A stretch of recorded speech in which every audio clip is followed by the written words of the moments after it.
please. Okay. I would like to call the Committee of the Whole meeting of May the 6th, 2024 to order. Good evening, everyone. My name is J.D. Petriva, Councillor and Chair of the Planning and Economic Development Committee. I would like to begin by reading a safety notice. In the event of an emergency, please evacuate council chambers through the nearest exit, through the chamber doors, and obey all instructions given, and if assistance is required, please see the Deputy Clerk. Devan, that would be you? Okay. So we will follow Devan if there's an emergency. Once you have evacuated the building, please gather in the front parking lot outside of Town Hall. I believe there's a muster station at the northeast corner. At the puddle, yes. Also, please ensure your cell phones are off or on silent. And lastly, the Town of Lincoln Committee of the Whole meetings are posted on our YouTube channel. Closed captioning is available on all of our videos by selecting the closed captioning button on the bottom right of the video.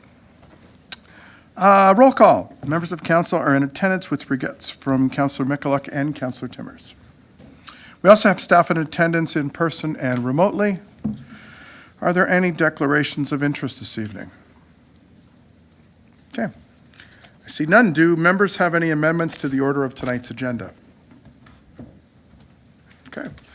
We have no statutory public meetings this evening, so we're going to go to the consent agenda, inclusive of Museum Advisory Committee minutes of February 15, 2024, and improving cell phone reception in Lincoln, proposed telecommunication tower at Jordan Lyons Park, AD 06-24. Would any members of committee like to remove these items from the consent agenda to discuss? Okay. There being no further discussion, I have a motion moved by Councillor Russell that all items listed under the heading of consent agenda for Monday, May 6, 2024 be adopted as recommended. Museum Advisory Committee minutes of February 15, 2024, and improving cell phone reception in Lincoln, proposed telecommunication tower at Jordan Lyons Park, 8006-24. I will now ask our Deputy Clerk to open the vote. Thank you, Chair. That vote is now open. Madam Mayor? In favor, thank you. And I'll close that vote, and that carries. Thank you. Okay, thank you, Devan. So we're now at the Planning and Economic Development portion of tonight's agenda. We have no delegations for the Planning and Economic Development agenda this evening. We are now considering report PD 20-24 regarding summary of Bill 185 proposed policies and the draft provincial planning statement. The Director of Planning and Development will be providing a brief presentation. Mr. Bruder, please go ahead.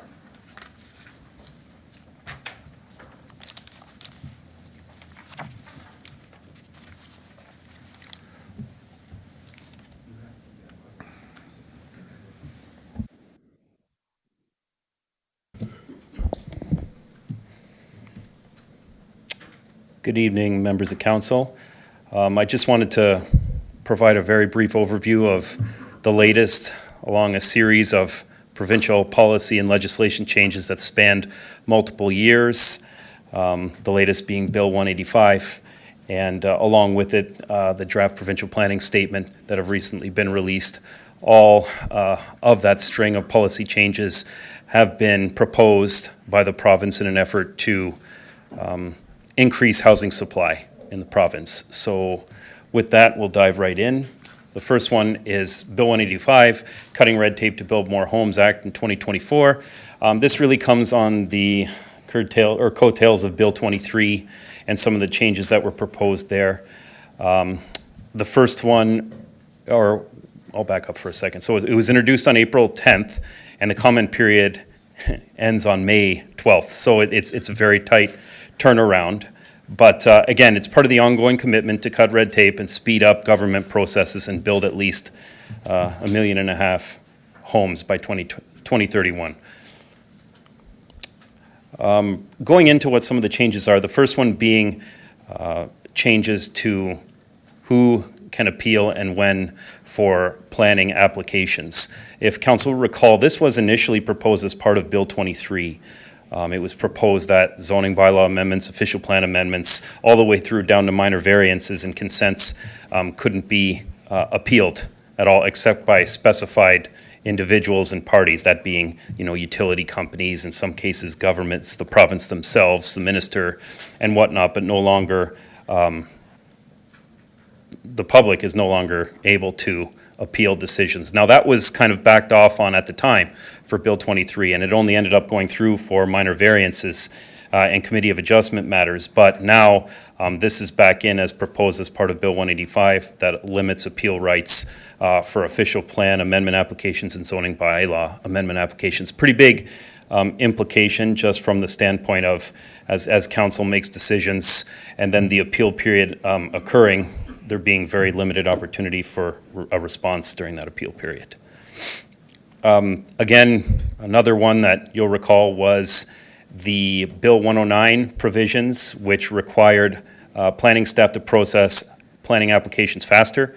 And if we didn't meet the required timelines, then we were looking at having to issue refunds for planning applications, which were incremental based on how far along we were and how long it took us. Those fee refund provisions, which were the subject of us remodeling how we approach the intake of planning applications, how we approach the pre-consultation stage and what really we do to scope a complete application. That's been repealed now. However, the appeal rights for planning application timelines remain the same, which is for site plans, 60 days to approval, or there is potential for an appeal of a non-decision. Zoning bylaw and official plan have combined 120 days. So those timelines are still in place for appeal rights, but not for fee refund provisions anymore. This in response to, I think what's happened here is when Bill 109 came out, it required municipalities to do exactly that, look at how pre-consultations were done. But I think it was viewed by some that they in of themselves became a little bit more onerous and a little bit more involved earlier on in the process, which wasn't really leading to a streamlined overall approach. So I think that's why we're seeing a little bit of a walking back from these fee refund provisions. Something staff generally view positively. It takes a little bit of the pressure off. We haven't had an instance where we've had to refund any planning application funds to date, so we weren't impacted by that to begin with. We have working relationships with applicants, a lot of back and forth, a lot of collaboration that led to this being a non-issue until now, but still generally a positive outcome. Some significant changes here when it comes to development charges. Obviously, the first glaring one is the removal of the 5-year phase-in requirement that was put in place due to Bill 23. That's good news, just because ultimately it requires, or it allows us to recoup more of the costs of growth through development charges. We can, instead of having to incrementally increase what the overall development charge is over that 5-year period, it could kick in phase one once Bill 185 is implemented, which it isn't yet. A couple other ones with this too, positive changes development charge-wise. As you'll recall, Bill 23 omitted growth-related studies from being able to be captured through development charges. We weren't able to recoup those costs. That is proposed to be reintegrated back in where we can. Things like the development charge study itself, for example. If Bill 185 is proclaimed, then there would be a walking back, so we would be able to recoup those fees again. Another positive change. Another one is, hopefully council will recall, I know there's been a lot of changes, but there was a locking in of development charge rates, or a freezing, if you will. And it was 2 years after the receipt of a planning application, zoning amendment or site plan. That's been reduced now from 2 years to 18 months. So that would be the time period between when planning applications received to when a building permit is pulled and development charge payment was required. So that timeline has shrunk a little bit. So the period in which it's frozen has gone down by 6 months. Here's a change that staff unfortunately weren't happy to see.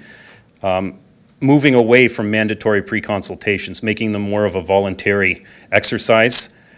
I mean, not really. Usually we have a collaborative, like I said, relationship with applicants of all varieties, from farmers to developers wanting to come in and make changes or develop on their property.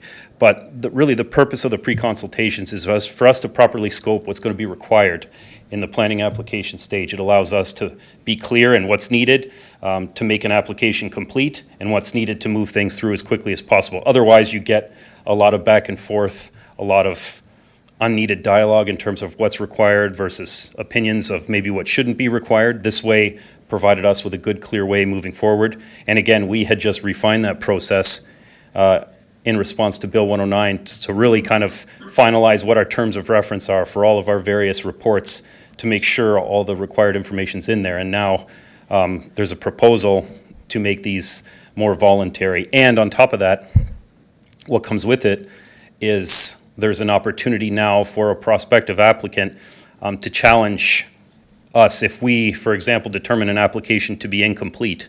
Usually there's a period of 30 days, but now they can challenge at any time and potentially get OLT involved in that decision on the completeness of an application, should Bill 185 be proclaimed. So that's a change that we're hoping doesn't go forward in its current capacity, and that's what we've included in the staff report as well. Some changes to parking minimums, especially in our major transit station areas. Now, for the most part, this is referred to in protected major transit station areas, and the difference with that is protected MTSAs are those where the municipalities has requested inclusionary zoning, has requested to the minister. We have not done that. Ours is not protected, but there also is verbiage to say that parking standards, there shouldn't be minimum standards adjacent to higher order transit for which our potential GO station area would apply. I think it's commendable that the province is looking at ways to kind of establish more of a compact built form around these higher order transit stations. I mean, a lot of the dialogue that we're talking about tonight in the provincial planning statement too would lend itself to that. But things like this, and staff have noted this in the report, it's best left to the local municipality, I think, to really take that local context into consideration and apply it accordingly in their specific area. So that's the feedback that we provided in that regard. A lot of interesting discussion around infrastructure in both Bill 185 and the proposed provincial planning statement. I think what's come to light, and I know we've had discussions on this in this room, is that sometimes there can be parcels of land or maybe approved developments that are essentially shovel ready, but they sit there for quite a while. And what I think this is kind of a tool to address that circumstance, whereby it allows municipalities to kind of pass bylaws to do a little bit more of the legwork to look into how allocations are provided for infrastructure, for servicing capacities, and then it says it right here, use it or lose it. If these developments don't go forward, then we can reassess and reallocate. There's also what goes along with that for things like site plans and draft plans of subdivision. There's going to be mandated kind of the same thing, use it or lose it, or expiry provisions, if you will, for a minimum of 3 years, so that if nothing happens, then the approval lapses. So there's quite a bit more to kind of, I think, counteract, and it's not so much of a problem here in the town at the moment. There are a few developments that have been sitting for a little bit, probably more so in larger municipalities, but again, this is in response to lands kind of remaining in that approved, almost ready for construction state to make sure things keep moving. Upper tier municipalities and their planning responsibilities. We heard through Bill 23 that Niagara Region was one of those where planning responsibilities would be removed. Still don't have a date on that. However, we are told that the province is looking to implement by the end of 2024. There are a few upper tier municipalities that this has already happened. Their planning responsibilities have been taken away. I think one of them is Peel. I can't remember. There's 3 in total, but Niagara isn't yet included in that list, but we expect it potentially later this year. There's been a lot of legwork done with Niagara Region just in terms of wanting to offset the potential additional, call it, need for resources in certain aspects of the planning process and utilizing regional staff kind of on a on-demand service delivery model to fill in the gaps where we need. So we feel we're well prepared for that scenario. We've been working on it for a little while. Public notices, this was a welcomed clarification too. As you all know, there are a lot of platforms, newspapers that are going digital only. And there was a lot of confusion in the planning world of, okay, well, what's proper notice? Because the Planning Act requires certain things from a notification standpoint. So essentially what this does now is allow or clarify that a municipality can use their website or other online platforms in place of what was previously a paper copy newspaper. I know not always a perfect solution for some of our rural residents, but at the same time, it was good to get that clarification because it was really outstanding for quite some time, and the Planning Act hadn't been updated to reflect the recent circumstance of some of these circulations going digital. Moving on now to the provincial planning statement, the draft provincial planning statement. There was a version released last year. Then there was some extensive public consultation, agency consultation that transpired. It's come back now. As just to recap, one of the main tenets of this provincial planning statement is, this is kind of what all planning draws to in the province. The Planning Act requires that planning decisions are consistent with the provincial planning statement. It's supposed to be read in conjunction with other provincial policies such as the growth plan, for example, Greenbelt Plan, Niagara Escarpment Plan, Oak Ridges Moraine Plan, all of those. So what this proposes, though, is it takes the growth plan and all of the growth allocations and forecasts that we've talked about for a while, and what it really intends to do is streamline the two into one. So part of the growth plan will be eventually repealed, and then the applicable policies as it pertains to residential growth and encouraging allocations and forecasting will be now incorporated into the provincial planning statement. So instead of having these two separate documents, they'll be merged into one. One of the big differences is actually how we look at forecasting growth. Up until now, as everybody knows, the growth plan assigns minimum growth targets to upper tier and single tier municipalities. Those upper tiers then work with the lower tier municipalities, as Niagara Region has done, to allocate numbers accordingly. Now, instead of that, there is a proposal to incorporate Ministry of Finance growth projections, which are a little bit different. A lot of them are broken down by census area. So it's a little bit of a different approach, but there's flexibility that's being proposed that until there's more of that information available from the Ministry of Finance, they can react to this new requirement for information. Municipalities may continue to use the growth plan projections that they have. I'll move on to the next slide. Really, there's 5 main pillars that make up the provincial planning statement. Obviously, generate increased housing supply. This is something that isn't new. It was in the previous iteration of the provincial policy statement as well. It's been a tenet of that for quite some time. We're seeing that move forward, but we're seeing certain things change. For example, the verbiage around urban growth centers, which are growth centers that are very significant. They're identified actually in the provincial plans, such as somewhere downtown Toronto or something like that, very significant. Those are being removed altogether from the new provincial planning statement, but instead recognizing strategic growth areas that are identified in local municipal official plans, such as Prudhoe, such as GO, for example. And I think what it's doing is there's a little bit more of a conveyance on the local decision-making to establish where these are, rather than having them integrated into the provincial policy itself and just providing guidance on that.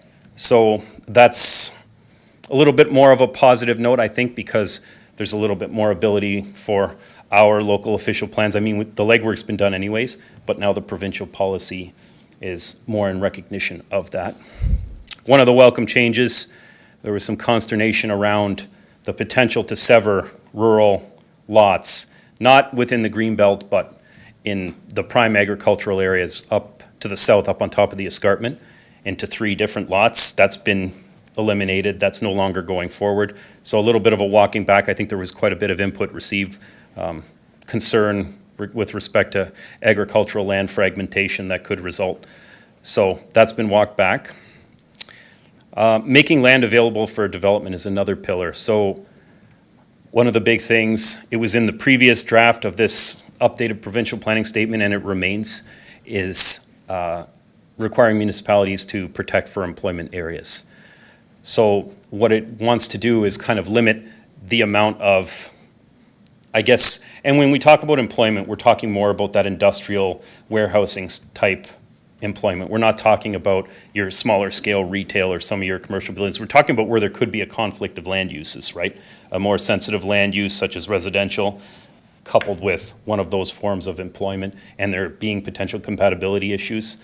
Really, what some of the provincial policy is doing is kind of putting a little bit more priority on those employment areas where they're established or where they're planned to be established to make sure they're protected. Again, important to us, just generally speaking, from an employment perspective, we're always trying to maximize offerings. We have, obviously, our industrial area that everybody knows where it is. Not a whole lot of land use compatibility issues there because it's very already contained within itself, but policy change nonetheless. Also, again, just prioritizing where employment areas are located next to goods and movement corridors, which is general good planning and not a complete departure from previous versions of this plan. Looking at planning out for a horizon to make sure you've got appropriate inventory of land for residential use. In here in the proposed policies, there's a 15-year residential land supply that's written into the proposed policy, and also looking out to the planning horizon. We always hear about a 30-year planning horizon out to 2051 we're planning for. Now there's a little bit more flexibility, no less than 20 years, no more than 30 years, providing a municipality to kind of figure it out in between and what works for them. So a little bit more flexibility in that regard as well, moving forward. I mentioned before, just from an infrastructure component, there seems to be more onus now, providing municipalities more tools to actually look at allocations and look at phasing strategies and how development can be planned over time to ensure that the infrastructure upgrades necessary are put in place. I can tell you this is something we've been doing anyway. We've been doing a lot of forecasting. I think council's well aware. We work with our colleagues in Public Works, planning does. We work with our regional counterparts from a distribution standpoint, just to make sure that everybody's got real-time information pertaining to the growth that we're experiencing now and what we know is in the pipeline. So again, a good policy change, but this is something that we've already been undertaking for a while now. Trying to think, I've got balancing housing with resources too. There's still policy direction, as there always was, to conserve cultural and archaeological resources. The wording remains in the provincial policy statement, much as it did in previous iterations. But there is a little bit more direction now when it comes to climate change. It's making sure, and it's not anything specific in terms of thou must do this, but there's a lot more interwoven in terms of protecting for an adapting and changing climate when you look at things from an infrastructure planning perspective moving forward. And then finally, from an implementation standpoint, there's some more verbiage than there has been before for municipalities to now coordinate more, even more so than before. This is actually written into provincial policy, where before it was more of a local policy endeavor, but to communicate with services like school boards, making sure that the supports are there to accommodate growth. That's kind of new verbiage that we didn't see in previous iterations, and also incorporating more consultation with groups such as Indigenous communities. So in a nutshell, those are the major changes. There's a few other more minor ones that we did our best to summarize in the staff report. So with that, I'll take any questions from council. Thank you very much, Matt. Deputy Mayor Murray. Thank you very much, Chair. Through you to Matt. Matt, I apologize if this is not a good question, but when I read the part about prioritizing infrastructure for housing projects that are ready to be built, and when I think about when we were doing our capital budget for this year, and a lot of the conversations around having to pause certain projects in order to not go beyond our debt limit and having to prioritize which ones we were going to choose, do you foresee that this might mean that we are going to have less choice in terms of this policy is going to force us to choose certain projects because this development is ready to go, so we need to get that water main in there, or that is that a challenge or not really? Through you, Mr. Chair. No, not necessarily. I think what this policy does is it really provides more emphasis on us to look at, again, we've already been doing it, but strategic planning long-term, and it looks at opportunities too. Maybe it's not your traditional way, when you talk about picking and choosing, maybe because of certain trends at the time, slower versus faster development and what we can and can't do. Maybe identifying opportunities for alternate forms of making sure that the servicing goes forward. Maybe from a, for example, front-ending capacity, maybe working with developers in that capacity a little bit more than has previously been undertaken, and identifying that a little bit earlier on than we otherwise would, to know that that's going to be a requirement for that given project. Things like that, in combination with, looking at the ebb and flows over time. So definitely not a bad question at all.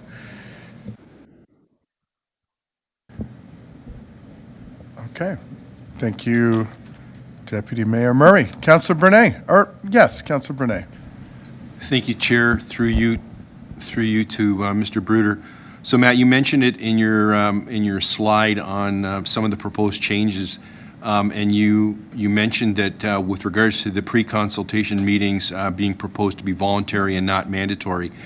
Do you foresee that directors in planning across Ontario are, do you talk to your, what's the sense on that? Do you think there's opposition to that, or I'm just wondering if you could comment on that? Yeah, through you, Mr. Chair.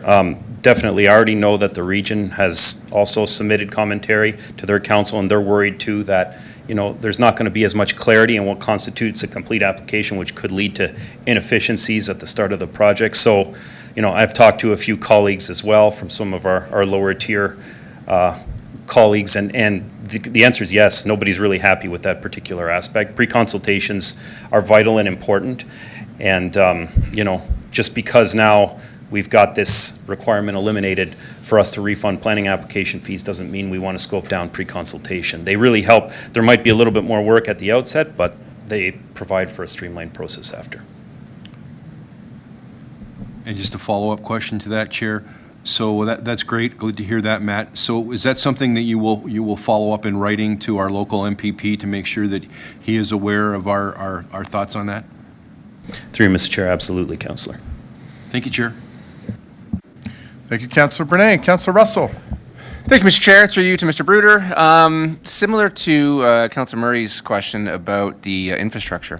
On your last slide, again, it says that the require municipalities to plan for water and wastewater infrastructure, waste management systems, and consider watershed planning. It doesn't say that we have to pay for it. It just says that we have to plan for it.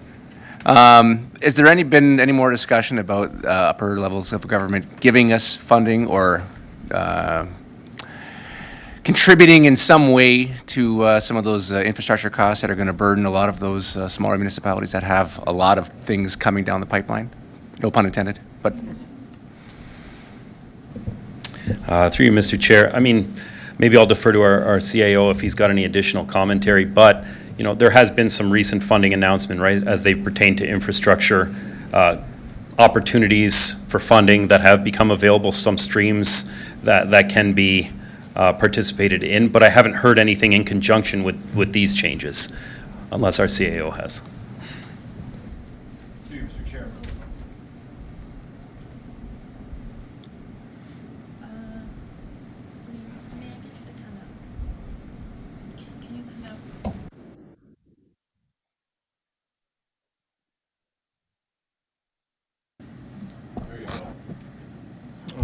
Through you, Mr. Chair. Thank you for allowing me in.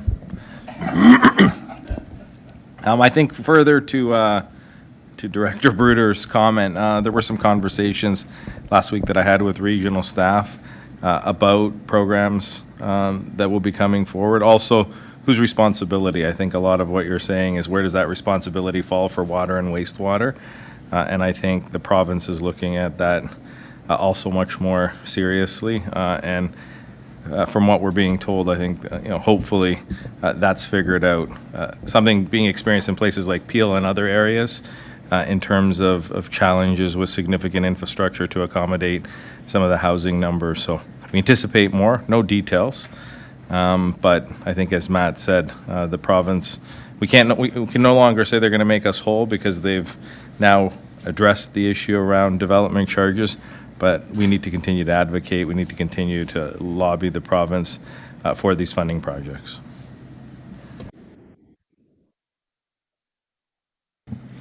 Thank you, Mr. Kirkopoulos, and thank you, Councillor Russell. Mayor Easton. Did we lose Counselor Reimer? He could go first. No, that was. Oh, okay, all right. You were Counselor.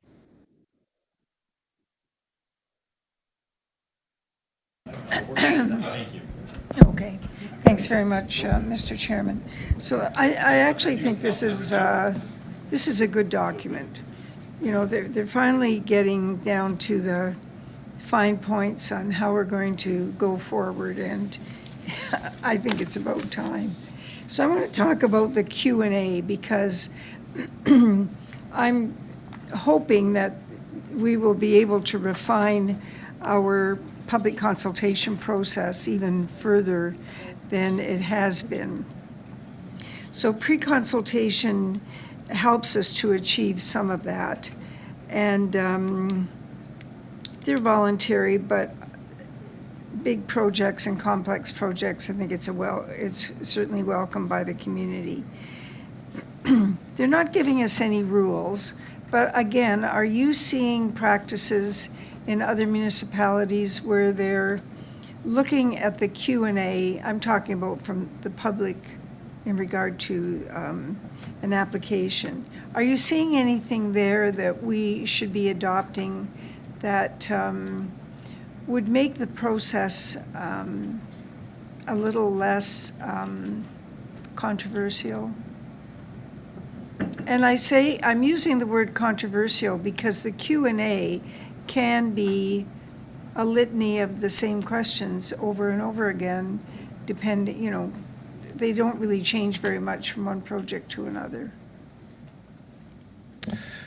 Through you, Mr. Chair, I don't know that I'm seeing anything from other municipalities that we would take away and use to refine our process, but you mentioned pre-consultations, and one of the things that I think that we've done better remodeling our approach to pre-consultations is we require some of that early dialogue with the community earlier on with these community information meetings. So now what you're having, what we used to do before was, we'd take the application, okay, it's complete now, hold an informal open house in here, and then hold a statutory public meeting. Now, we actually require that the developer drives the community information meeting before the actual application's complete. So we're taking part of the consultation, part of the Q&A, and we're putting it at the very beginning of the process. Does it make it less controversial? I'm not sure that it does, but I think what it shows is that we're trying to incorporate some of that information, the relevant and helpful information that we get, trying to put aside some of the other comments that, maybe are of certain aspects that might not be pertinent to changing a concept, but the stuff that we can really work with, we work with it earlier on. I think that's one of the key aspects that we've done by reorganizing how we do our pre-consultations. That was the one positive that came out of having to deal with faster application processing timelines. So I think that's a key aspect. And so, through you, Mr. Chair, do you think that the public feels greater satisfaction out of that process, having it early on? Or is there something about that process that we could improve on? Through you, Mr. Chair, I think it's all in how you judge what satisfaction is for the resident. I mean, some residents will judge their satisfaction based on, if the project doesn't go forward or if there's significant revisions based on their input. Sometimes we're able to get there, sometimes maybe not, based on all of the considerations we have to make. But what I think it does do is it shows that we're listening, and we're listening earlier on. I never like hearing from any members of the public that, this is way far down the line. What's the point of even providing input now? Well, we're providing an opportunity or a venue to do it earlier than we have in previous years. So I think in that part, there's a little bit more satisfaction because at least they're of the understanding that the input they're giving is early enough that maybe there can be some positive movement going through the process, if that makes sense. Okay, and Mr. Chairman, I have a question on page 5 under the new provincial planning statement. Some parts will be repealed under when the PPS and the growth plan are combined. We pretty much went through this process when we looked at the Conservation Act and the Niagara Escarpment Act. So do you have any sense of what this review might contain? Yeah, through you, Mr. Chair. I think what this will pertain to is there's a lot of overlap in the growth plan policy and the provincial policy statement when you talk about facilitation of more compact built form, varieties of housing stock, all those things that we've been hearing about for a number of years now. Both documents speak to that independently at the moment because they're separate documents. I think when they get incorporated into each other, or the growth plan rather gets incorporated into the provincial planning statement, it's just eliminating some of those redundancies. I think those parts will be repealed. I think that's what a lot of that means, just to make sure it's a little more streamlined moving forward. Okay, all right, that's good enough for now. Thank you very much, Mr. Chairman. Thanks, Your Worship. Councillor Reimer. Thank you, Chair Patrick. We have big shoes to fill in this chair today, so I got to ask some questions. Matt, you mentioned about to the mayor's comments about pre-consultation. I know a lot of Ministry of Environment projects, when they're dealing with like an ECA or environmental certificate of approval, I'm not sure it's mandatory, but I know it's encouraged to have a pre-consult. And I think a lot of from the mayor was working through the aspect of the public's view, but from the applicant's view, I think a lot of them would say on some of those bigger projects that a pre-consult, the project goes smoother, has a better flow through the whole admin and permit process. And so you mentioned that you're asking this of the applicants, which I think is great. Is that enforceable by us as the town? Like, I know the wording there was that the bill wanted to, eliminate, I forget what, or make it not mandatory. And I'm not really crazy about that. Like, I think at least an encouragement, for them to do that. Just looking for your comments on that, and also how, in specifics, can we enforce that? And when we're asking, are we saying pretty please, or are we saying pounding a hand on the desk saying we want it? Through you, Mr. Chair. No, as of right now, pre-consultations are actually a component of an application process. So in terms of enforcement, all we'd say is, well, we can't go forward unless we have a pre-consultation. We're able to do that now. Should Bill 185 in its current capacity get proclaimed, we wouldn't be able to do that ostensibly, right? Because then that would make them voluntary. I could tell you a lot of the property owners, applicants that we've worked with in the past, I think they would realize it's in their best interest to go forward with it anyway, but not everybody.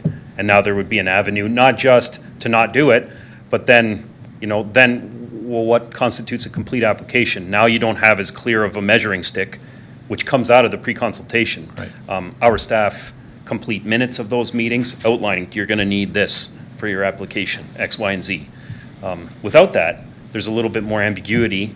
And again, you heard me say earlier that there's an opportunity now to bring that before the tribunal if an agreement can't be reached. Yeah. So it just muddies the waters in the start of the process a little bit more. And a follow-up, if I may, to that, Chair Patrick. So in your view, Matt, like, why are they, like, the genesis of this would be to get more homes built faster, but I can see, people who are writing this bill have to see some of those wrinkles that happen after rushing something through or not having a pre-consult. Like, just could you add a little more background on what you think? Like, what is the?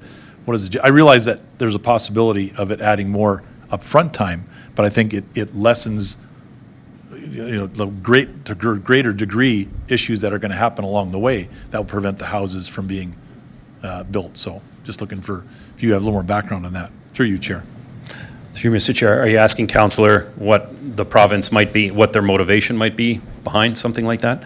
What they're proposing? Yes. I think what's happened in some municipalities, not any that I'm aware of that any of our colleagues around here, but I think some now have put so much emphasis on what constitutes a complete application that really now they're impacting how fast it will go forward at the beginning. And in some cases, I think the complete application requirements that come out of the pre-consultation might be used to kind of really slow things down at the start because they know they're not going to have time to do it later. So again, there was a need for a balance to be struck. I can tell you when we were looking at implementing our pre-consultation process that we now have implemented, we had, and I think I mentioned it to council, we had roundtables with members of the development community, all different municipal representation from all around the region, all the lower tiers, to kind of scope out what would work best. So we put a lot of thought into it in trying to strike that balance. But I think what the province is saying is, well, you know, the faster timelines didn't work because now it's all happening right at the beginning before the clock starts ticking, if you will. So I think now the province is trying to address that. Thank you, Matt. Thank you, Chair. Thank you, Councillor Reimer. Councillor Renchema. Oh, thank you, Chair Pachariva. Just more on the pre-consultation. My role at work is I write business proposals for clients, and when I have that pre-consultation agreement in hand, I know exactly what the scope of the project is going to be. Everybody's happier in the long run. So I know how valuable they are, as you do. They know what to expect. They know what they have municipalities' requirements in writing. They can use that moving forward. I guess if there's a time frame involved and they feel that it's slowing everybody down, then I guess that would be an objection. But I know some municipalities charge for a pre-con and some don't. Do you think that has a factor in it? I know the justification for charging, you get your money back presumably when you submit your application out of the application fees. So I think it's a good thing because before you're gathering everybody together for these meetings, it's clear that somebody has skin in the game. And I know that used to happen a lot. You'd have pre-consultation meetings and with no fee involved, and it's just everybody getting together for an hour to meet with applicants, and maybe they weren't really serious about moving forward. They were just kicking the tires. So do you think charging, I haven't really thought it through, but do you think charging for the pre-consultation, do you think people object to that? And do you think that's a factor? Through you, Mr. Chair, I don't think so, Councillor. I don't think it's about the money. I think it's more about the time. For us here, we do charge, and we kind of had two different rates, if you will. We've got the more minor applications or pre-consultation applications, which would be, you know, maybe the severance of a lot or maybe a small agriculturally related use on a large agricultural property. And then we have our major fee, which is, you know, your larger subdivisions and your condominium applications. So we tried to capture both instances in a little bit of a range, but not once have I heard any issue with pre-consultations due to the fees that are required. Not at all. Okay, thank you. No, they're clearly very, very beneficial, and I think it would be a huge mistake stepping backwards really in time because it's all the back and forth, like you said, the questions that you have to answer. If they're not, if people don't have them in writing, they don't have anything to refer to, and it's quite often the development process is confusing. So, yeah, it's a shame if this goes through. Thank you.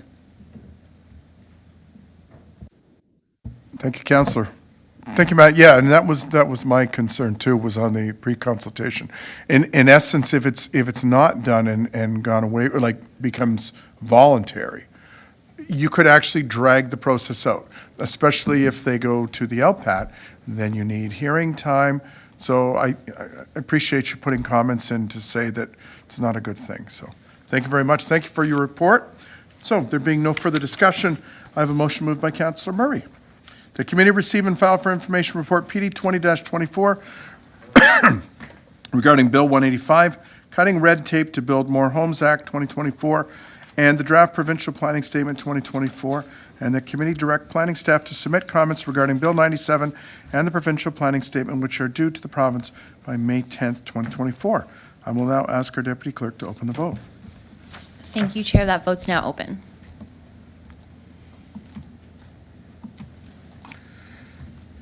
And I'll close that vote, and that motion carries. Thank you, Chair. Okay, thank you to Van. So we've now concluded the planning and economic development portion of tonight's agenda. So we are going to move into general business and finance. So we have no delegations. We will now consider item 8.2.1, being a verbal update from our CAO regarding collective bargaining. Mr. Karkopoulos, please go ahead.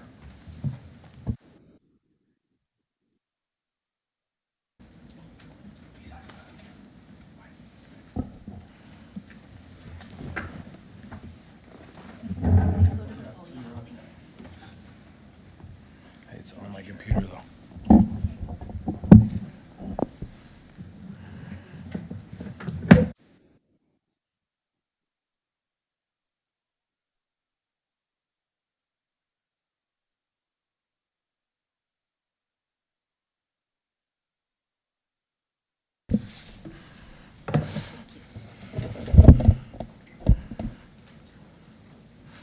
Thank you, Mr. Chair and members of council. Council will recall Last week, I was in front of you in camera giving you an interim update on our collective agreement. I do want to update both members of the public and council that as of today, the QP 1287 union team here within the town of Lincoln has ratified the collective agreement from their perspective. The next step in the process is for council to receive this verbal update and similarly to pass a motion that would effectively ratify this agreement and move forward. I do want to remind members of council the priorities we had going into our collective agreement negotiations, and those were fairness first and foremost, fiscal responsibility, language cleanup, and of course, maintaining a work-life balance for all of our employees.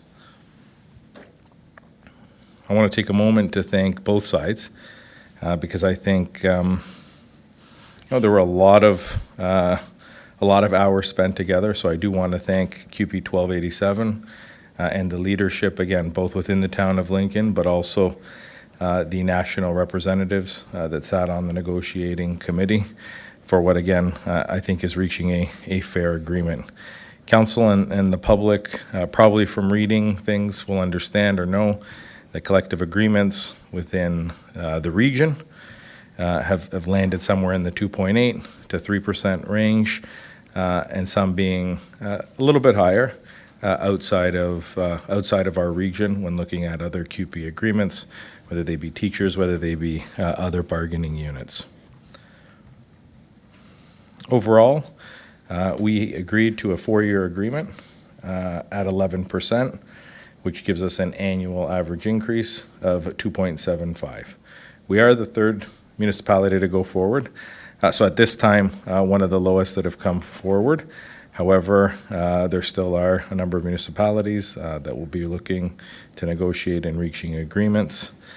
Other than that, it was very much a status quo agreement in terms of significant language changes, vacation entitlements, as well as benefit entitlements, which stayed, again, as they currently are. So notwithstanding, it was a lengthy and at times interesting debate back and forth. We managed to reach an agreement that I think is very fair for both sides, and I look forward to continued cooperation over the next 4 years. Thank you, Mr. Chair. Okay, thank you, Mr. CAO. Do members of committee have any questions? Okay, there being no further discussion, I have a motion moved by Councilor Reimer that committee receive and file for information the updates as provided previously in closed session on April 29, 2024, in addition to the verbal update from our CAO regarding the Canadian Union of Public Employees, CUPE, collective bargaining agreement, and that the CUPE collective bargaining agreement effective April 1st, 2024 to March 31st, 2027 be ratified, and that the mayor, chief administrative officer, and the town clerk be authorized to sign the necessary documentation to implement the CUPE collective bargaining agreement. I will now ask our deputy clerk to open the vote. Thank you, Chair. That vote's now open.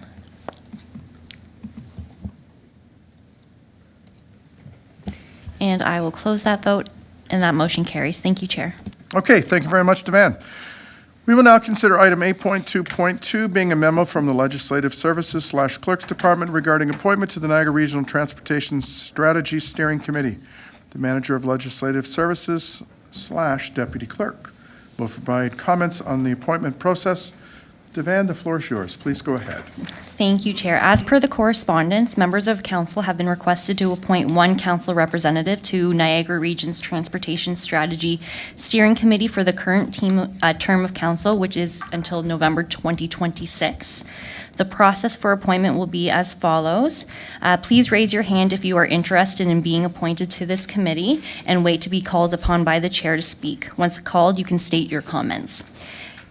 Please raise your hand if you would like to nominate another member of council to this committee and wait to be called upon by the chair.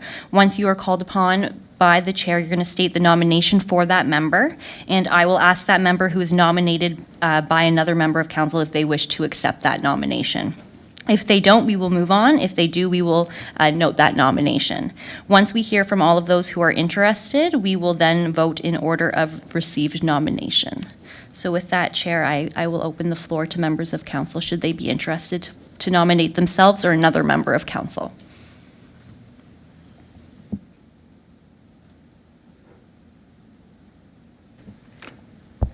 Okay, Councillor Reimer? But you, okay. Yeah, so we're going to have, can everyone come out, please? Or you wish, there we go. Okay, Councillor Reimer. I would like to nominate Councillor Brunei. Okay. And Councillor Bernay, do you accept that nomination? I do.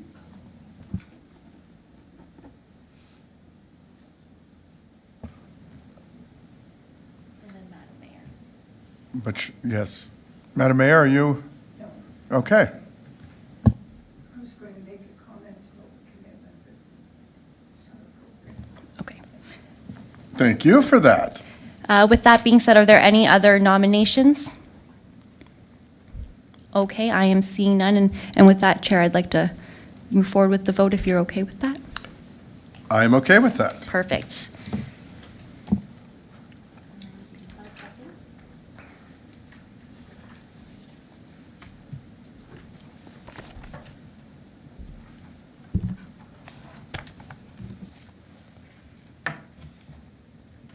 And through you, Chair, that motion will be moved by Councillor Reimer. And it is that Committee of the Whole nominate Councillor Bernay for appointment to Niagara Region's Transportation Strategy Steering Committee for the current term of council ending November 2026. And with that, I have opened to voting. Thank you.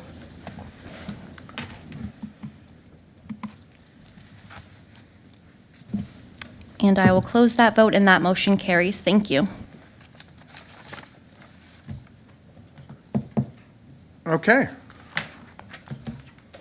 Congratulations, Councillor Bernay. So, we will now consider item 8.2.3, Lincoln's Advisory Committee Update and 2023 Year in Review. Report LS 03-24, the Director of Legislative Services / Town Clerk will provide introductory remarks. Ms. Kirklos, please go ahead. Thank you, Chair. Can you hear me okay? We sure can. Okay, perfect.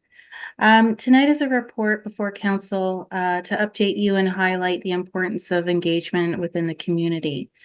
In one instance, we are recommending that we transition one of them and that we shift to an ad hoc approach or departmental working groups where necessary or required.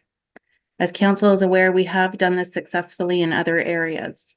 And as always, staff remain committed to input and ongoing public engagement and will continue to provide and seek outreach where possible. And with that, I will hand it back to the chair. Thank you.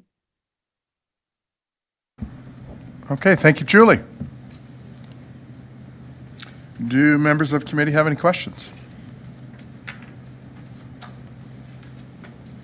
Councillor Bernay. So thank you, Chair. I appreciate the Clerk's Department bringing this update on the advisory committees. I'm just wondering, I'm trying to understand the reasoning behind the disbanding of the active transportation and age-friendly. And obviously, when we made that decision earlier to join the two committees, I'm not privy. I believe it's Councillor Timmers and yourself, Chair, that are the members. So I'm trying to understand from the Clerk's Department just exactly the motivation behind this. And when I say that, I'm just struggling. I actually was on the Transportation Strategic Steering Committee back in 2014 and to 2018. And, the mayor was going to talk about commitments. And that committee, at least back then, 2014 to 2018, there was 26 members on the committee. There was representatives from Brock University and Niagara College, but there was a lot of mayors on the committee. And mayors were very busy, and I can remember during that term, many meetings where we sat there from 9:30 till 20 after 10 waiting for quorum, and many meetings were were canceled because of quorum. And I do know Councillor Michalak then sat on the committee from 2018 to 22. And of course, we had COVID, but during that time, there was a decision made to basically shut that committee down. So I just have a concern about, shifting a local initiative where we currently have representatives that live in our community that are looking at some of our public works projects and are making decisions to make sure that we look at this through the active transportation lens. So I'm trying to understand if we're doing the right thing here. Just as an example, Chair, I don't want to ramble on here, but just as an example, we've got the reconstruction through the Jordan Hollow, and the region called a public meeting, and I know for a fact that, Chair Midges, Committee Member Tom Clark, Committee Member Tom Wiley were there, and I remember listening to them, engaging with the region, saying, we don't think option one is appropriate. We don't think, they were putting their stamp from the active transportation, from residents that live in Lincoln, and, we're looking at this, making comments as an advisory committee, but making those comments from residents that live in the community. And I'm struggling with the fact that we are now going to be putting this in the hands of a committee where, like I say, I sat on that committee from 2014 to 18 where, now we're going to have someone from Pelham and Waynfleet and Fort Erie, chiming in on cycling routes and stuff like that, but not really understanding what's happening in Lincoln in our community. So I'm just wondering, Chair, if there's an opportunity, to let these committee members on the active transportation side, if the age-friendly is going to swing over to the region, if there's an opportunity to allow them to continue to meet, to ensure that moving forward here, maybe at least until the end of this term, to make sure that this new committee at the region gets launched and is working. I'm just struggling from the fact that we're basically throwing some volunteers who have done some good work to the curb, and I'm struggling with that. I'll come out and let anyone else make a comment, but I appreciate the clerks, bringing this forward and the concerns about use of time and resources. I understand that, but I'm also concerned about the fact that we're losing that local input into our projects from those lenses of active transportation. Thank you, Chair. Julie, go ahead.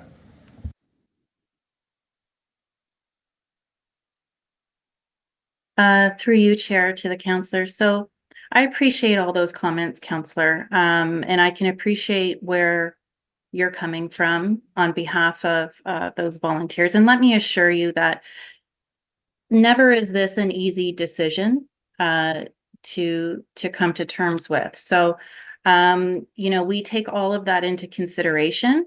It doesn't mean that the volunteers don't have value. They absolutely do. And I would say that any input on no matter how it is received, whether it be from an advisory committee, whether it's received through a survey or Speak Up Lincoln or ad hoc, they're all valuable and it's all valuable input.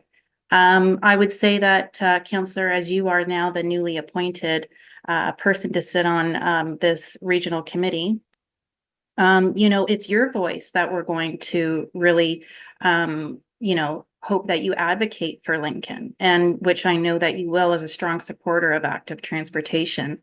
So, I'm hoping that that's a voice that will be strong at that table. Because when I look at the terms of reference for that committee, a lot of that does have to do with complete streets all over Niagara. Now, I will say, Councillor, not to get into specifics of individuals, because then I fear that, we'd have to go into a closed session for that being identifiable individual. So I'm going to kind of navigate this in a way that I can do so in an open session. But I will say that, you know, the ad hoc committees, there's no saying that these members can't be part of an ad hoc for a specific purpose or a project in relation to an active transportation project, or a public works project or a planning project. So, you know, we've done that in the past and we can do that again. What I'm saying is that, you know, I would say that the age-friendly committee and the active transportation at the time was struggling with quorum, was struggling with participation. And so it was council's wish not to disband then and to merge the two, hoping that some sort of mandate could be created to effectively be age-friendly as well as active transportation and to see some similarities with each other. I would say that to council, in all honesty, that, you know, it is a bit of a stretch to merge the two. I know that, you know, no matter what has been done by the committee, it's still valuable. It's not something that we want to push aside. It's something that we would, you know, hope to maintain with the designations that you have. I've outlined that also to council that, you know, the committees aren't dependent on those designations.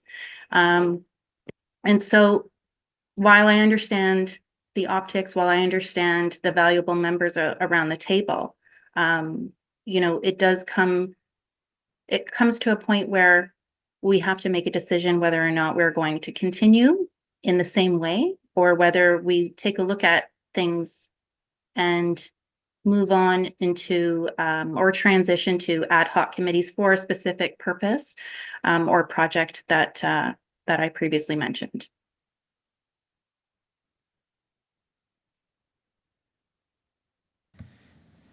Okay. Thank you, Julie. Councillor Russell. Thank you, Mr. Chair. Just a comment. Again, yourself and myself were on the AT last term, sorry. And I just wanted to give some, I know Councillor Bernier was on it prior, and he was one of the inaugural councillors to start it up.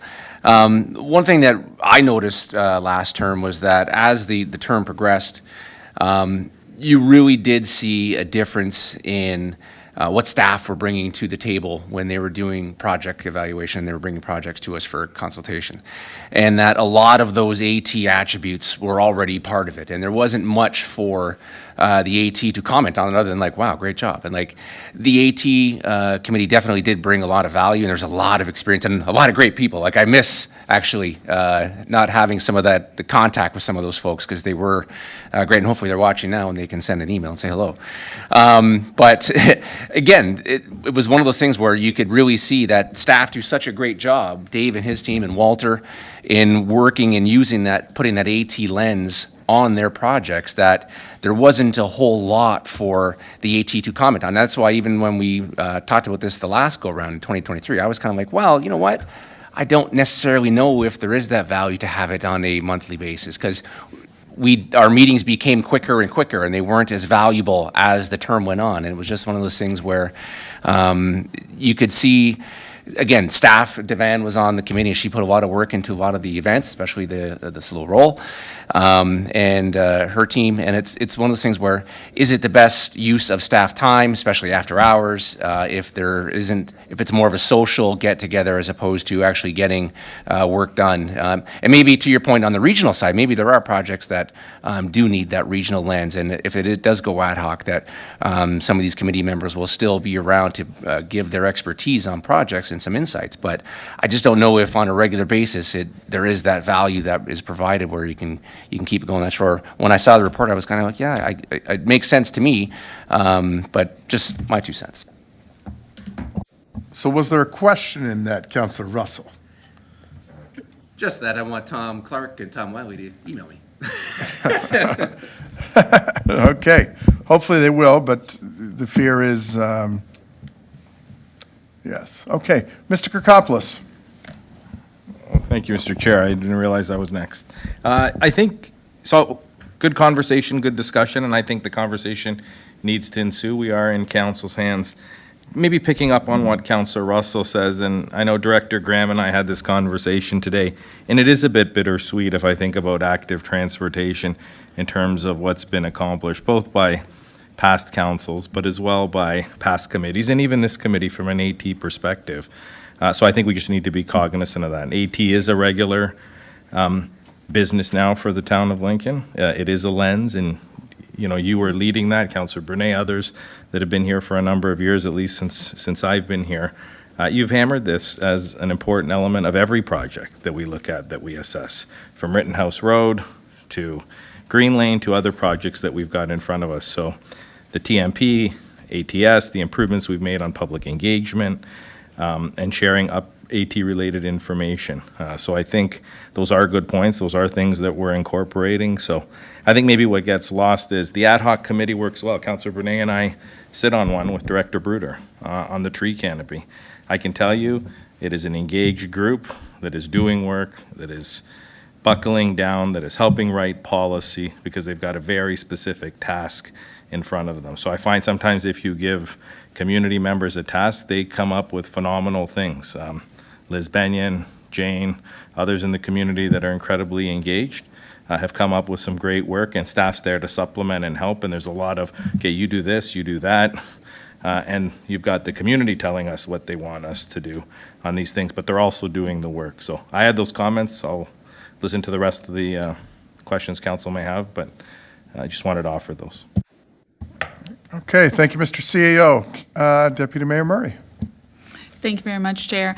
I really just wanted to make a comment in that some aspects of what Councillor Brunet really what he said really resonated with me, and that I think it's really important that some of the things that are going on in our community be accessible to the general public in terms of having them be able to be part of the conversation and have a structured voice to make change. I think it's challenging when I look at not necessarily replacements, but the reasons why we're looking at eliminating this particular ABC is because staff are involved in other things. So staff are involved in, we've got this new committee that Councillor Brunet is going to be on as a council member. We've got staff members who are participating in other committees as staff members. I just want to really say that I think it's really important that we continue to create opportunities for those engaged and committed and knowledgeable and really phenomenal public members who want to be involved. So just to reiterate what our CAO said too, I would just, if we can make sure that when things come up, that we're making sure that we're creating opportunities for people to get involved as opposed to staff and councillors. I think that captured most of what I wanted to say. Thank you. Thank you, Deputy Mayor Murray. Mayor Easton. Thank you very much, Mr. Chairman. Just a minute.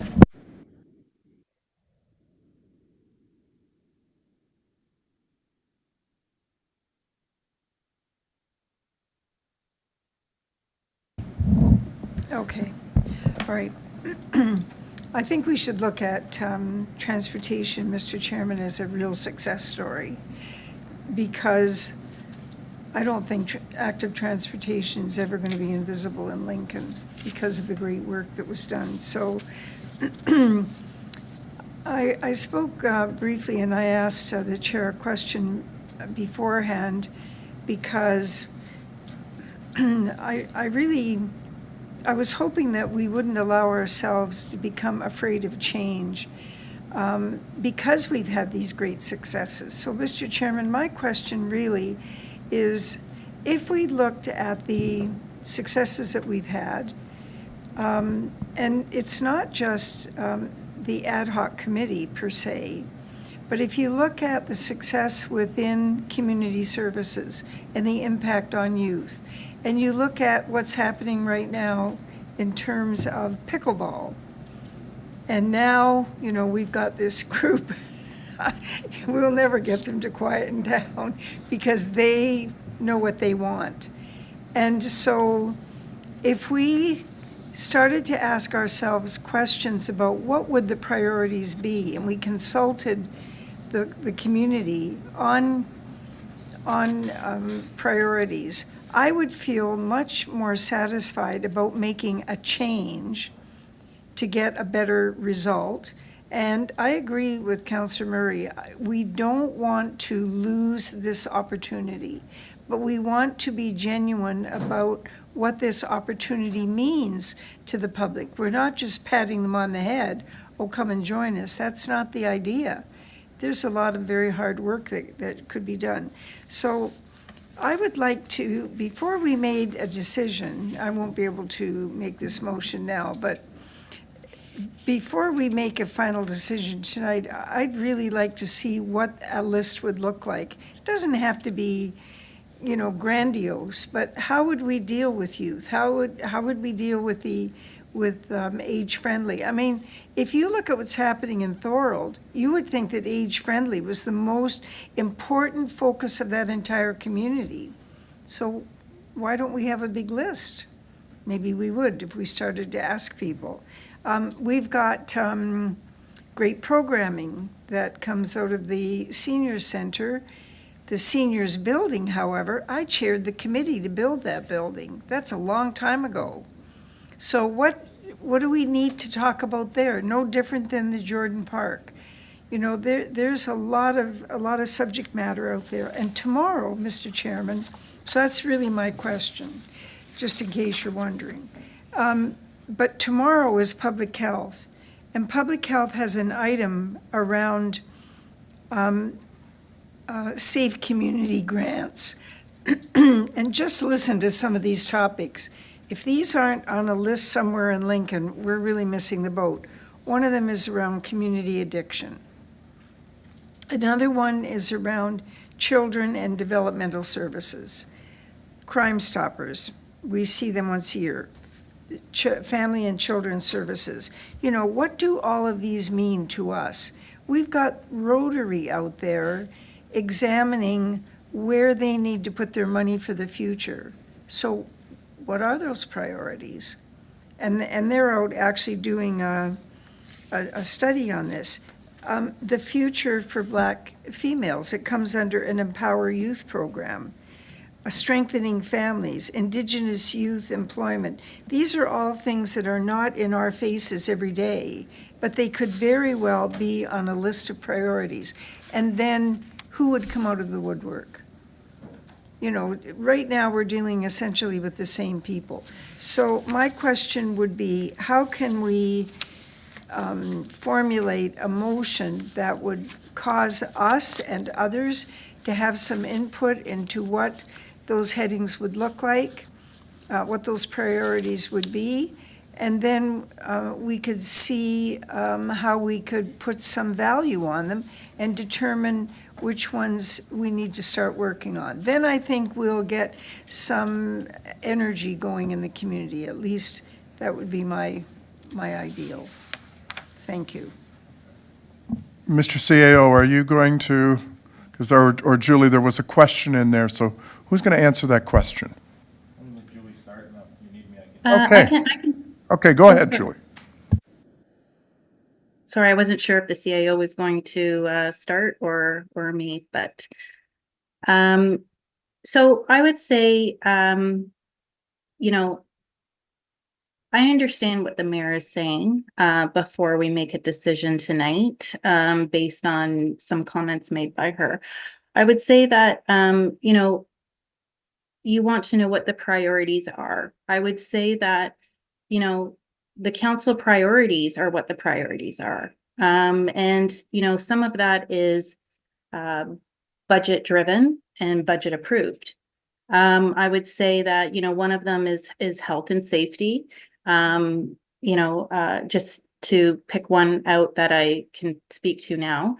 You mentioned youth and age friendly, pickleball, senior center. The one thing that I want to be very clear about is that at no point do we want to lose valuable opportunities for those in the community to participate, provide their input, and you know, get their expertise on matters that are before council and decision making.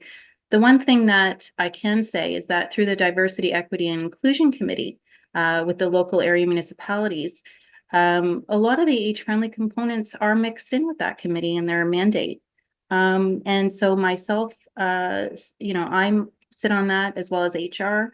And so we are looking to take a look at that framework and develop policies. And you know, we'll, with that, with those policies, we will develop and take a look at how we provide outreach to make sure that we are including those in the community that have a voice. I would say that, you know, the one thing that I have learned in all the years in doing this is that you need to go to where the people are. So, you know, Mayor Easton, you mentioned the senior center. There's plenty of opportunity to attend the senior center and gauge, you know, where they're at and what kind of programming is really needed in our community. The youth, you know, there's no saying that we can't have an ad hoc committee based on youth priorities. And what does that look like? You know, I think that if we want to take a pause, we can absolutely do that. If that's what council wishes, and maybe come back and provide some opportunities of what some of those ad hoc committees may be. That's work that I would have to take away and take a look at with other senior staff. But, you know, I'm not sure if the CIO wants to touch base on what I've had or if he has some other comments to make.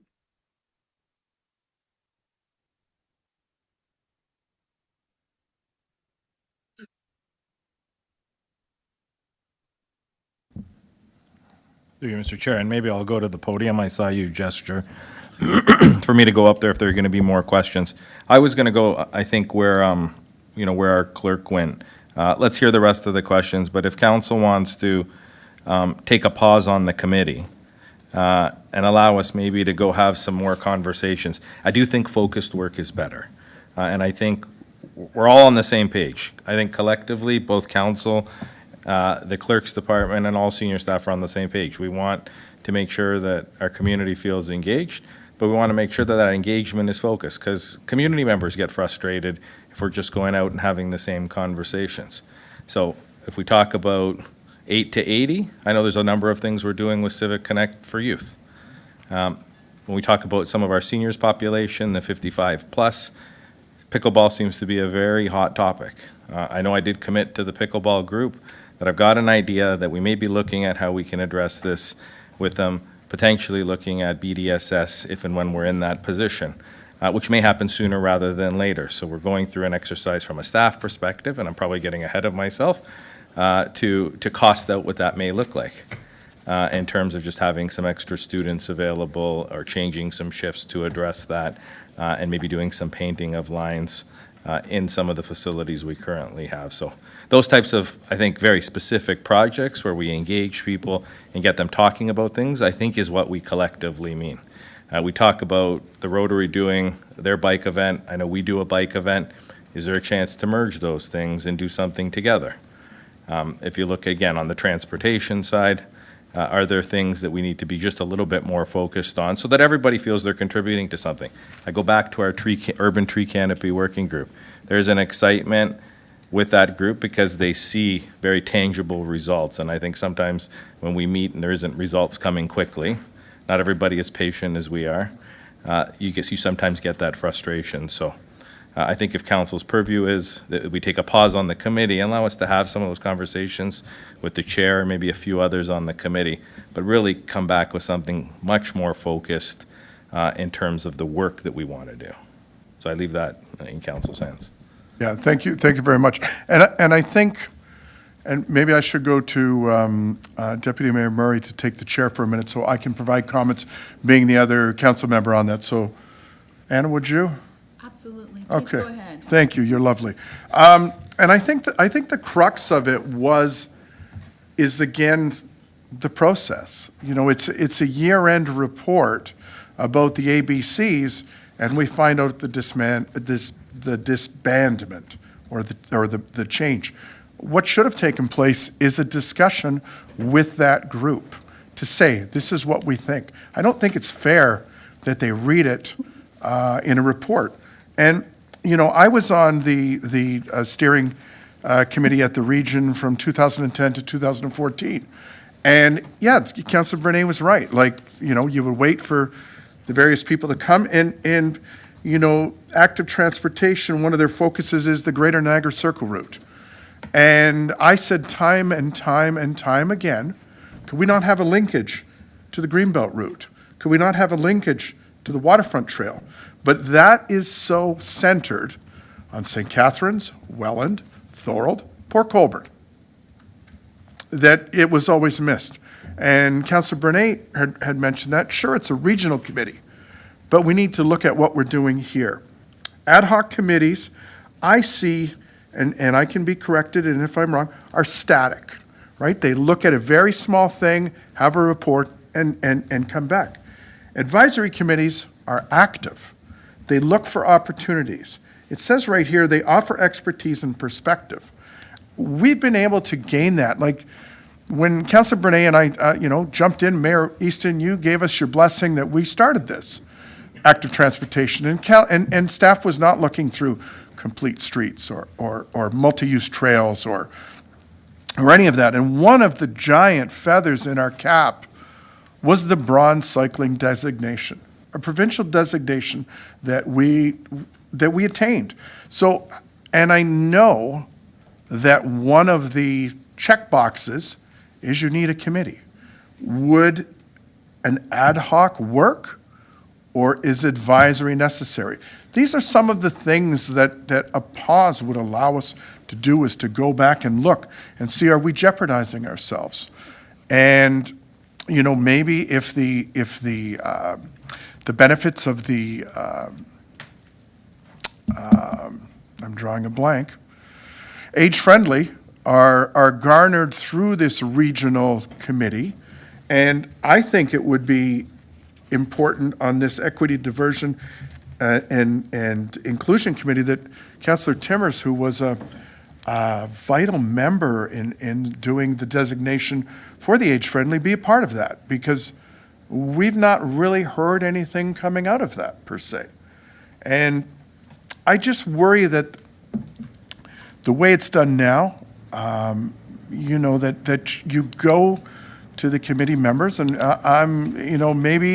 maybe they're better people than me, but if I would say I don't want to be involved, because I was involved and now you don't want me, because I wasn't consulted on the change.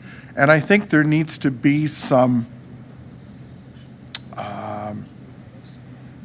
dialogue with this, and some more looking at how does it affect things going forward. So that would be, those would be my questions or comments, or right, right? Because I worry that, and they've done a lot of good things and have come, the committee in itself, was part of the getting, going to the PICs and advocating to the region that we have bike lanes, paved bike lanes on the King Street reconstruction from Lincoln Avenue to the roundabout, because there was that missing connection. So I think there's value in it, and I would just hate to lose a lot of good people over that. So, Mr. CAO. Mr. CAO, please go ahead. Oh, sorry. Through you, Deputy Chair. And I'm not sure if there was a question in there, per se. I think the councillor picked up on the clerk's and my suggestion about maybe taking a pause. I know staff have investigated the criteria for silver designation and the 5 Es. Correct me if I'm wrong, Director Graham. It is the 5 Es, and I can tell you on engagement and one of the other Es that are, I forget now, but one of the other Es, education and engagement. Committee is not mandatory, so I'm almost positive that whether it's ad hoc or advisory, they're not getting that particularly granular. So I want to leave council with that. Again, if you want us to engage, we're okay with it. I think not being part of this on a day-to-day basis, this committee, a lot of these conversations are iterative with committee members. I'd be surprised if Chair Midges was as not informed that this committee was undergoing some challenges and some opportunities, but I implore him, as I know he's watching, to reach out to me as he does on other topics if he wants to correct me. But But I would suggest that, I think all along there's been conversations with town reps that are on that committee, as well as members of the committee themselves. So knowing a number of those members of that committee, again, they're not shy to reach out to me if they have concerns or any displeasure. So I get your comments. I may disagree with one or two, but I think for all intents and purposes on the pause, we're on the same page, Councillor. Excellent, Mr. CEO. Thank you very much. Through you, Deputy Mayor and Vice Chair. Thank you. Yeah, we don't always have to agree on things, and that's why we get along like we do, because different opinions matter. And you know what? And it was the formation of the two committees together. There was an imbalance, and I think that's part of the reason why there's more focus on active transportation than age-friendly. And those members from the AT side are passionate about what they do. And they love going to the Bike Summit, and they love going through the provincial handbook and seeing, can we do this and can we do that?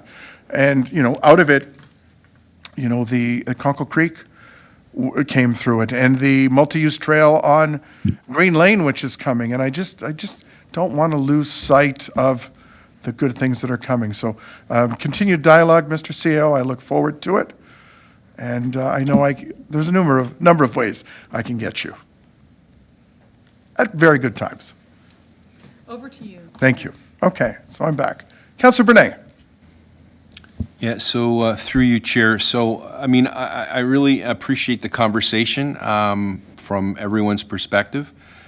So, the mayor made a comment that we should not be afraid of change, and I agree with that. And I do believe that we have made great strides in incorporating active transportation as well as, many other things. I look to the work that Councillor Rinjema and the joint accessible, making sure that, all our facilities are meeting our parks and everything. So we have made great strides. But, when the clerk was talking, she mentioned participation, she mentioned expertise, and she mentioned the necessity to ensure that citizens have a voice. So I'm hearing that we're looking at a pause, but I guess through you, Chair, I would just ask the CAO, how can we ensure that all those things that the clerk has mentioned, participation, expertise, and citizens have a voice, will continue in some way, shape, or form, if it's an ad hoc committee or if it's just, engagement. How are we going to ensure, based on, a report that came to us here for disbandment? I guess is my question through you, Chair.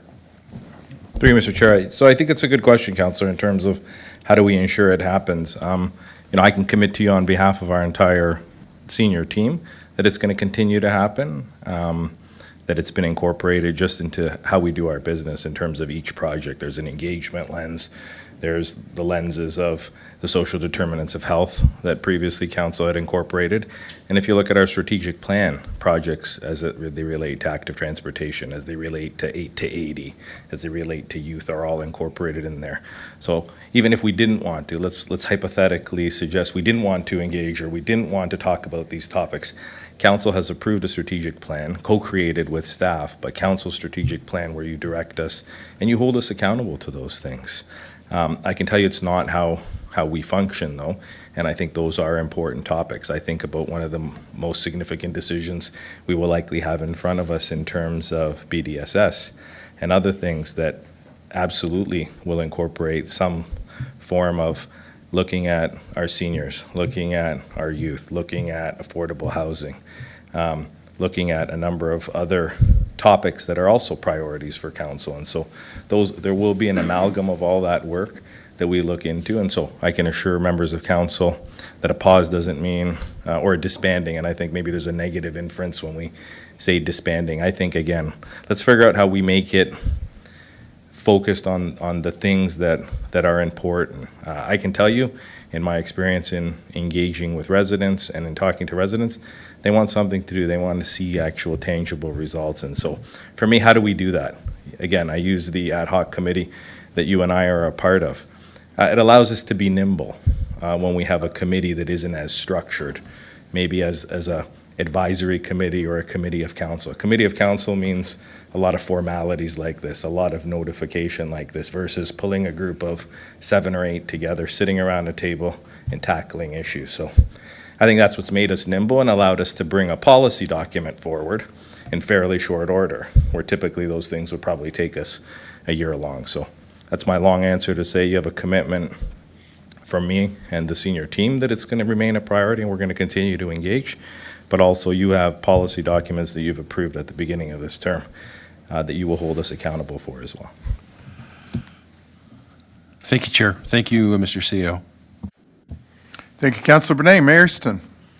Thank you very much, Mr. Chairman. I quite like how this conversation is going, because we're getting, we're expressing what our priorities are. I just have a question of the CAO, because I want to make sure that I'm clear about the strategic plan element, of course, goes without saying. So if we go through that with the lens of each one of these committees, and we make sure that there's items on the work plan, am I going in the right direction? Through you, Mr. Chair, to Mayor Easton. Yes, you are, Madam Mayor. Okay, so I don't know that if we do that, I don't know that we do it that deliberately right now, but I'm certainly in favor of that, so that we get the same mindset as active transportation had. They took that and they made sure that absolutely everything, it was galvanized after a while. They made it so good that they weren't needed. Maybe that's what happened. Anyway, okay, I think that's certainly the right answer. So now we find ourselves, and we're using terminology now, Robert's Rules doesn't talk about pause, it talks about a referral or a deferral. So, where do we go now? How can we have the pause and call it the right thing, and get it put on the table so that we can have a further discussion and come back and be maybe a little bit more satisfied with what it looks like, along with some public consultation on the matter? Is that where we're going? Am I going in the right direction? Through you, Mr. Chair. So the mayor's asked a couple of questions. Your worship, council is probably not as deliberate in the details of work plans, generally speaking. You set policy, you set direction, you have a strategic plan. Those are very clear. There are a number of projects within those, whether they be transportation projects, parks projects, youth projects, any of the projects that would fall into those 2 categories, whether they be active transportation or age-friendly. And in each of those, we need to make sure we're engaging the public, the committee, and otherwise, so that they have input into those particular projects. So when I say the strategic plan, I just mean council sets that direction. You've set those projects at a large, at a macro level. Now it's our job to make sure that as we bring those things forward, we're incorporating that feedback and we're incorporating that engagement. To your question around Robert's Rules, I will allow the clerk to chime in on that. I don't have my book next to me. I may be your deputy clerk for emergency purposes, but not day-to-day. So I think a pause is allowable, but I will let the clerk correct me on Robert's Rules. So through you, Chair, to the Mayor, based on the discussion, I think what you can do, Mayor Easton, is, council is able to receive and file the report as information anyway. The recommendation was based on the disbandment of the one committee and transitioning to ad hoc. So what I would say is, pass it as a receive and file. I think the pause is that, if I'm understanding correctly, is to allow the committee to continue for now, as is, and that staff will come back with an update regarding the ad hoc committees based on what's been outlined tonight.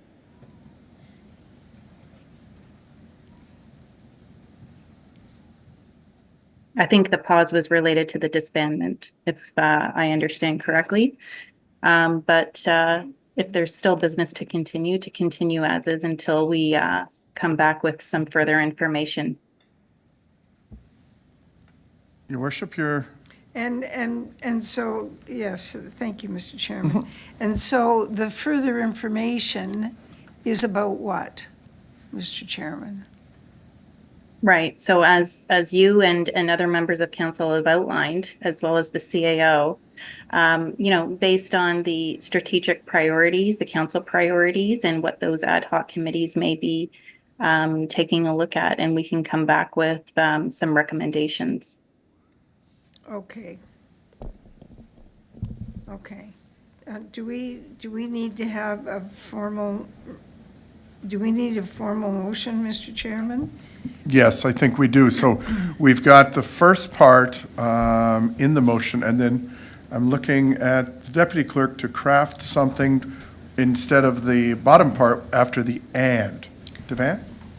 Sure, if I may, potentially that report LS 03 2024 regarding Lincoln's Advisory Committee update in 2023 year in review be received for information, and that staff be directed to report back on opportunities of ad hoc committees and working groups that align with council priorities for consideration. And I'm thinking that captures the discussion. That is golden. Golden. That's lovely. Okay. Thank you, So- Mr. Chairman. Can we vote on that, Devan? Give me 1 second. Oh, yeah, and no, will I know. put it I'm for sorry, you. I'm One sorry, moment. I'm sorry. Thank you, Mr. Kirkopoulos. No, thank you, Julie. Madam Clerk? Oh, Councillor Bernay. Yeah, Chair, just while we're waiting for that motion to be crafted, I just felt it was maybe prudent to make a couple of comments. I made a couple of comments about my experience sitting on the Transportation Steering Committee back in 2014 to 18. I don't want anybody that's sitting at home thinking that, this Transportation Steering Committee didn't do good work. And in preparation for this meeting, I did go back and look at some of the things that committee worked on in 2014 to 18. In 2014, we started talking, we brought Kitchener-Waterloo down here to the region to talk about, I think, one of the first discussions about intermunicipal transit, 2014 to 2016. We worked for 18 months to talk about the nuclear waste that was coming from Chalk River to ensure that our residents in Niagara were going to be safe and there'd be no accidents. So we worked on that for 18 months. And also, we worked for a long period with Chair Quirk and, Mayors Redekop, Joyner, Augustine, Maloney, to make sure that the takeover of the Niagara District Airport and, all that, that was the infancy, which went on for years. So those are just some of the things that committee talked about. So I just don't want anybody thinking that this is not good work. It's important work, as well as the work that happens with the Greenbelt cycling route, Great Lakes, waterfront, et cetera, et cetera. So just thought I'd throw that in there, just so there was no blemish on the committee as we're waiting for this motion. Thank you, Chair. Yes, thank you very much, Councillor Bernay. I'm ready. Okay, go ahead. I will open that vote, and as a reminder, it's moved by Mayor Easton, and it's that report LS 03 2024 regarding Lincoln's Advisory Committee update in 2023 year in review be received for information, and that staff be directed to report back on opportunities of ad hoc committees and working groups that align with council priorities for consideration, and that is open for voting. Thank you.